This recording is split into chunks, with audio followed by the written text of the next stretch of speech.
राजू तिवारी अब एलजेपीआर के बिहार प्रदेश अध्यक्ष नहीं है। अब सुरेंद्र विवेक होंगे बिहार एलजेपीआर के नए कप्तान। उनका प्रमोशन किया गया है राजू तिवारी जी। अब वो राष्ट्रीय टीम में यानी चिराग की टीम में सीधे सीधे काम करते नजर आएंगे।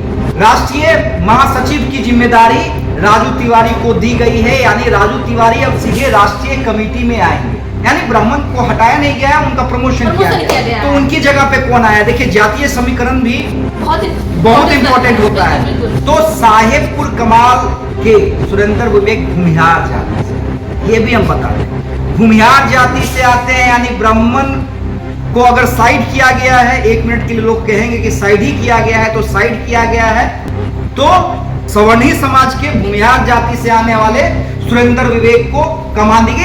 इस वक्त की बड़ी खबर निकलकर सामने आ रही है। केंद्रीय मंत्री चिराग पासवान ने अपनी नई टीम तैयार कर ली है। देखिए, चिराग पासवान वो अब अपनी आगामी चुनाव को देखते हुए नई टीम तैयार कर ली है और हमारे साथ अमित झा सर मौजूद है। हम उनसे जानेंगे किस नए चेहरों को जो है इसमें नई टीम में मौका मिला है। सर, क्या कुछ कहेंगे? चिराग पासवान नई टीम तैयार किए हैं जी। निश्चित रूप से देखिए, सबसे बड़ी खबर इस वक्त की यही है कि राजू तिवारी अब एलजेपीआर के बिहार प्रदेश अध्यक्ष नहीं है जी। राजू तिवारी जो लंबे समय से एलजेपीआर के बिहार के कप्तान थे, उन्हें कप्तानी से हटाया गया है। अब उनकी जगह बिहार की कमान सुरेंद्र विवेक को सौंपी गई है। अब सुरेंद्र विवेक कौन है उनके बारे में भी बताएंगे, लेकिन राजू तिवारी की जगह अब सुरेंद्र विवेक होंगे बिहार एलजेपीआर के नए कप्तान। देखिए, अगर आप बात राजू तिवारी की करें, राजू तिवारी लंबे समय से, जिस समय से याद कीजिए आभा पार्टी टूटी थी, जिस समय चिराग की पार्टी को उन्हीं के चाचा के द्वारा तोड़ा गया था, उसके बाद से राजू तिवारी प्रदेश अध्यक्ष थे। और आज की डेट में राजू तिवारी अब प्रदेश अध्यक्ष नहीं है। उनकी जगह सुरेंद्र विवेक जो इससे पहले भी पार्टी के कोषाध्यक्ष थे, साहेबपुर कमाल से उन्होंने चुनाव भी लड़ा था। हालांकि उनकी हार हुई थी, जहां पे एलजेपीआर के द्वारा बम्पर सीटें जीती गई थी, लेकिन साहेबपुर कमाल से सुरेंद्र विवेक की हार हुई थी। लेकिन उन्हें कमान सौंपी गई है बिहार एलजेपीआर की।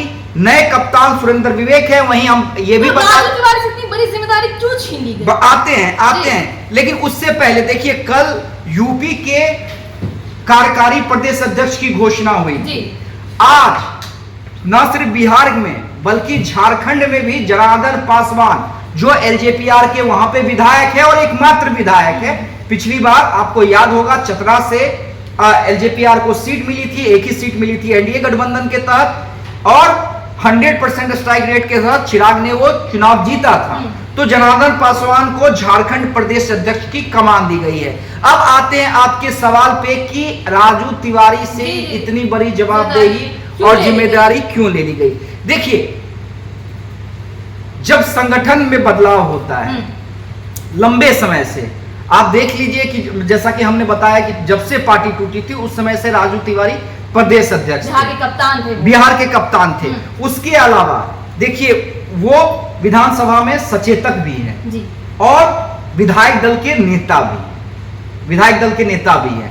अब राजू तिवारी के बारे में अगर ये कोई कहे कि उन्हें कप्तान से हटा दिया गया, जाहिर सी बात है अब कप्तानी तो सुरेंद्र विवेक करेंगे, लेकिन उनका प्रमोशन किया गया है राजू तिवारी जी। अब वो राष्ट्रीय टीम में यानी चिराग की टीम में सीधे सीधे काम करते नजर आएंगे।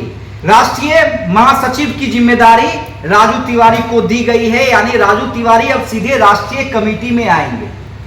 अब बात करते हैं सुरेंद्र विवेक की, क्योंकि देखिए, जैसा कि मैंने बताया कि सचेतक भी थे, विधायक दल के नेता भी हैं, और अंदर खाने तो ये भी खबरें कई महीनों से निकलकर सामने आ रही थी कि खुद राजू तिवारी ने ये कहा था कि अब कुछ नए लोगों को मौका दीजिए, लंबे समय से तो चिराग ने उन्हें अपनी टीम में शामिल किया गया। देखिए, राष्ट्रीय महासचिव का पद बहुत बड़ा पद होता है। तो राजू तिवारी अब चिराग की टीम में, यानी अब पूरे स्टेट में, क्योंकि आप देखिए कि चिराग पासवान यूपी में चुनाव लड़ने जा रहे हैं, चिराग पासवान ने पंजाब की घोषणा कर दी है, चिराग पासवान झारखंड में लड़ चुके हैं, दिल्ली में लड़ चुकी है उनकी पार्टी। तो चिराग पासवान जो अपना दायरा है वो बढ़ाते हुए नजर आ रहे हैं। उनका क्रेज है। हाँ, कल भी आपने देखा होगा कि किस तरह से वो पटना लैंड करते हैं और गर्दनीबाग पहुंच जाते हैं। तो इन सब चीजों से वो चिराग पासवान हटते नहीं कि भाई मेरी ही सरकार है, मुझे जवाब देना पड़ेगा। नहीं, जहां जो मुद्दा है वो कूदते हैं और ये भी कहते हैं कि भाई मुझे अपनी पार्टी को बड़ा करना है। और इसी क्रम में देखिए उनके जीजा है अरुण भारती किस तरह से वो संगठन को बढ़ाते रहते हैं, काम करते रहते हैं। अब सुरेंद्र विवेक, देखिए ब्राह्मण को हटाया गया है, यानी ब्राह्मण को हटाया नहीं गया है, उनका प्रमोशन किया गया। तो उनकी जगह पे कौन आया? देखिए, जातीय समीकरण भी बहुत इंपॉर्टेंट होता है। तो साहेबपुर कमाल के सुरेंद्र विवेक भूमिहार जाति से आते हैं, ये भी हम बता दें, भूमिहार जाति से आते हैं। यानी ब्राह्मण को अगर साइड किया गया है, 1 मिनट के लिए लोग कहेंगे कि साइड ही किया गया है, तो साइड किया गया है तो सवर्णी समाज के भूमिहार जाति से आने वाले सुरेंद्र विवेक को कमान दी गई। और देखिए, सुरेंद्र विवेक के बारे में हम बता दें, बड़े सिंपल और शांत आदमी है, बड़े सिंपल। मैं व्यक्तिगत रूप से सुरेंद्र विवेक को जानता हूं, बड़े सिंपल हैं, शांत हैं, मृदुभाषी हैं। एक कहावत है ना, उद्धव से लेना माधव को देना, वही वाला स्थिति है उनका। तो क्या लगता है जो बड़ी जिम्मेदारी नहीं संभाल पाएंगे? देखिए, अब संभालना तो पड़ेगा ना। अब राजू तिवारी ने एक रिकॉर्ड तो बनाया है। अगर आप ये कहते हैं कि जो पार्टी टूट गई थी उसके आज 5 सांसद हैं, तो उसमें राजू तिवारी की भूमिका को आप इग्नोर नहीं कर सकते हैं, क्योंकि बिहार के ही वो 5 सांसद हैं।